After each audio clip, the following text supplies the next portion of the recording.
आपको मजे की स्टोरी सुनाता हूँ कि जो हमारे नेशनल सिक्योरिटी एडवाइजर हैं मोहित यूसुफ साहब, उनका एक ट्रिप था जो कि यूके उन्होंने जाना था।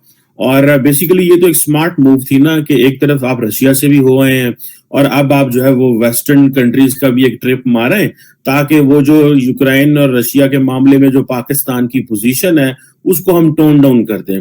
बड़ी इंटरेस्टिंग डेवलपमेंट्स आ रही हैं पाकिस्तान की फॉरेन पॉलिसी के हवाले से। और वो सुनने में आ रहा है कि कभी हम मॉस्को पे डिपेंडेंट होते हैं, कभी हम बीजिंग पे डिपेंडेंट होते हैं, कभी हम लंदन पे डिपेंडेंट होते हैं, कभी हम वॉशिंगटन पे डिपेंडेंट होते हैं। बहुत बड़ा क्राइसिस है पाकिस्तान के लिए कि अमेरिकन भी वार्न कर रहे हैं, यूके भी वार्न कर रहा है, यूरोपियंस भी वार्न कर रहे हैं। दुनिया में जितने भी जो प्रिंसिपल इश्यूज होते हैं उन पे अगर आपने पोजीशन नहीं ली तो आप कोई अच्छी स्टेट कॉन्सिडर नहीं होते। अभी अभी तो वेस्ट जो है वो हमारी चाइना से जो कुर्बत और मोहब्बत है उसी को हजम नहीं कर पाया था कि हमने नया एक जो है वो मोहब्बत की जो छुरछुरी छोड़ दी।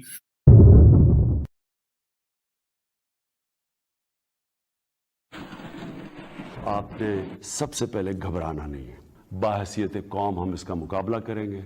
बड़ी इंटरेस्टिंग डेवलपमेंट्स आ रही हैं पाकिस्तान की फॉरेन पॉलिसी के हवाले से। और वो सुनने में आ रहा है कि कभी हम मॉस्को पे डिपेंडेंट होते हैं, कभी हम बीजिंग पे डिपेंडेंट होते हैं, कभी हम लंदन पे डिपेंडेंट होते हैं, कभी हम वॉशिंगटन पे डिपेंडेंट होते हैं। आपको मजे की स्टोरी सुनाता हूँ कि जो हमारे नेशनल सिक्योरिटी एडवाइजर हैं मोहित यूसुफ साहब, उनका एक ट्रिप था जो कि यूके उन्होंने जाना था। और बेसिकली ये तो एक स्मार्ट मूव थी ना कि एक तरफ आप रशिया से भी हो आए हैं और अब आप जो है वो वेस्टर्न कंट्रीज का भी एक ट्रिप मारें, ताकि वो जो यूक्रेन और रशिया के मामले में जो पाकिस्तान की पोजीशन है उसको हम टोन डाउन कर दें। क्योंकि अमेरिकन जो थे वो तो हमें सीधा सीधा कह गए थे कि आप वहां पे ना जाएं, रशिया का विजिट ना करें। अब नेशनल सिक्योरिटी एडवाइजर मोहित यूसुफ साहब जो थे वो चाहते थे कि मैं यूके जाऊं और उन अथॉरिटी से जरा मैं गपशप भी मारूं, उनको ऑन बोर्ड लूं। सारी बात है, कैंसिल तो कई लोग इसे कैंसिल कहेंगे पोस्टपोन किया गया है। लेकिन इस वक्त एक चीज तो मैं आपको 200% श्योर बता सकता हूं कि जो लंदन में लोग बैठे हुए हैं they are not happy what Pakistan is doing, और जो लोग वॉशिंगटन में बैठे हुए हैं वो बिल्कुल भी खुश नहीं है। और मैं तो समझता हूँ बहुत अच्छा हुआ है मोहित यूसुफ साहब का ट्रिप कैंसिल पोस्टपोन हुआ है। द रीजन बिहाइंड इज कि बड़ी अनकंफर्टेबल सी मामलात पैदा हो जाने थे, ऊंची नीची बातें हो जानी थी। यूरोपियंस बड़ा सीरियस ले रहे हैं रशिया की एग्रेशन को, इन्वेजन को ऑन यूक्रेन। जब वक्त होता है साइड लाइन का हम न्यूट्रल होकर बैठ जाते हैं।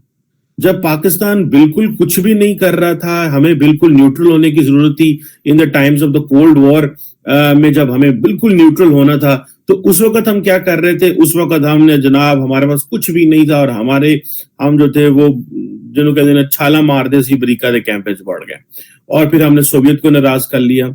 और जब अभी वो ममालिक जिन्होंने पिछले 70-75 सालों में अपनी पार्शियल इंडिपेंडेंस हासिल कर ली है, जो आप अपनी जो पोजीशन है उसको सेल कर सकते हैं, वो इकोनॉमिकली थोड़े इंडिपेंडेंट हैं, वो पॉलिटिकली थोड़े इंडिपेंडेंट हुए हैं, उनकी दुनिया में जान पहचान है, तो वो अब किसी न किसी तरफ साइड लेने की पोजीशन में है, बिकॉज यही नेशंस करती हैं। हमारी ये पोजीशन है, हम पिछले 75 साल एक बोरोड ग्रोथ पे गुजारा। कभी अमेरिका की जंग अफगानिस्तान में रशिया रूस के खिलाफ, सोवियत यूनियन के खिलाफ है, कभी अमेरिका की जंग अफगानिस्तान में जो है वो तालिबान के खिलाफ है, और हम उनकी फॉरेन पॉलिसी के बेनिफिशियरी हैं। हमारी फॉरेन पॉलिसी डिपेंड करती है कि ग्रेट पार्ट्स की फॉरेन पॉलिसी क्या होगी। तो जाहिर बात है उसका रिजल्ट यही फिर निकलता है कि आप कहीं के भी किसी साइड के भी आप नहीं होते, ग्रो आपने किया नहीं होता, बॉरोड ग्रोथ होती है, पॉलिटिकल जो सिस्टम होता है वो चलता नहीं है, कभी डिक्टेटरशिप आती है, कभी डेमोक्रेसी आ रही होती है। तो ये जो चीजें हैं जाहिर बात है ये तो परेशान कुन है, और इसका मैं अंदाजा कर सकता हूं कि ये कितनी ज्यादा टेंशन वाली बात है इस वक्त पाकिस्तान के लिए, कि हम जो एक पोजीशन लेना चाह रहे हैं यूक्रेन के ऊपर उसको अमेरिकन भी नहीं मानते। और सुनने में आ रहा है कि यूएस ने भी वार्न किया पाकिस्तान को कि यूक्रेन वॉर के कॉन्सिक्वेंसेस हो सकते हैं। और दूसरा जारी बात है वो that could be in terms of financial जो पोजीशन है, हमारे जो थोड़ा बहुत उनके साथ फाइनेंशियल मामलात हैं वो भी खड़े हो जाएंगे। हम तो यूक्रेन चले गए थे कि सिर्फ अमेरिका को ये बताने के लिए कि फाइन असी जो है ना हम इस तरह भी कर सकते हैं। और लेकिन बेसिकली बेवकूफी हमसे ये हुई है, ये जो सिग्नलिंग हम कर रहे थे बेसिकली ये अमेरिका को हम नहीं कर रहे थे कि हम रशिया जा रहे हैं। This time signalling was to Europe. ये सिग्नलिंग यूरोप को हो रही थी बिकॉज द अटैक और द टारगेटिंग नेशन जो मसला था वो तो यूरोप में था।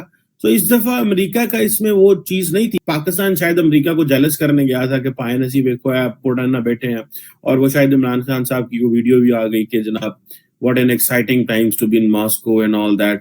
वो अब वो जो एक्साइटिंग टाइम्स कटाते साथ मतलब it was all really difficult situation because एक तरफ वो रशिया जो है वो इन्वेजन कर रहा है उधर अफगानिस्तान उधर यूक्रेन में, और आप कह रहे हैं कि what an exciting time to be in Moscow. अब यूएस ने भी हमें वार्न कर दिया है, यूके ने हमें स्नब कर दिया है, और बहुत अच्छा किया। अभी अभी तो वेस्ट जो है वो हमारी चाइना से जो कुर्बत और मोहब्बत है उसी को हजम नहीं कर पाया था कि हमने नया एक जो है वो मोहब्बत की जो छुरछुरी छोड़ दी। तो यूसुफ साहब जो हैं या बाकी लोग जो फॉरेन पॉलिसी फ्रंट पे चीजों को देख रहे हैं, जारी बात है शाह महमूद कुरैशी साहब तो पसंद नहीं करते मोहित यूसुफ साहब थोड़ा लीड लें, क्योंकि शाह साहब की वो एक डोमेन है फॉरेन पॉलिसी, और ये बड़ी थिन सी लाइन है कि कहाँ फॉरेन पॉलिसी होगी और कहाँ नेशनल सिक्योरिटी होगी। इतना ज्यादा हमारा अभी सेटअप या हमारे इंस्टीट्यूशन इतने स्ट्रॉन्ग या इतने इंस्टीट्यूशन इंडिपेंडेंट नहीं हो, और जो office of national security advisor होता है तो प्राइम मिनिस्टर के नीचे है, लेकिन जो हमारे बाकी सिक्योरिटी इंस्टीट्यूशंस होते हैं वो उसको जो है वो पुश कर रहे होते हैं, सपोर्ट कर रहे होते हैं। हम चाइना की मोहब्बत जो थी हमारे सरों पे चढ़ी हुई थी तो वो ही नहीं चल रही थी, खत्म हो रही थी कि अभी रूस से जो मोहब्बत है वो तो मगरब को वो तो वैसे ही खा जाएगी। और जब उनको पता हो कि रूस हमारे ऊपर चढ़ाई कर रहा है, चाइना तो अभी उस तरह का वो जो एग्रेशन या टेरिटोरियल एग्रेशन किसी यूरोपियन मुल्क पे नहीं कर रहा। हमने मेरा ख्याल है कि रूस को मिसरीड किया है और हम उस पुराने अंदाज में चले गए, ठीक है यार अमेरिकी लिफ्ट नहीं करा रहे तो चलो इधर चले जाते हैं। सो मेरा ख्याल है कि ये एक बहुत बड़ा क्राइसिस है पाकिस्तान के लिए कि अमेरिकन भी वार्न कर रहे हैं, यूके भी वार्न कर रहा है, यूरोपियंस भी वार्न कर रहे हैं। दुनिया में जितने भी जो प्रिंसिपल इश्यूज होते हैं उन पे अगर आपने पोजीशन नहीं ली तो आप कोई अच्छी स्टेट कंसिडर नहीं होते।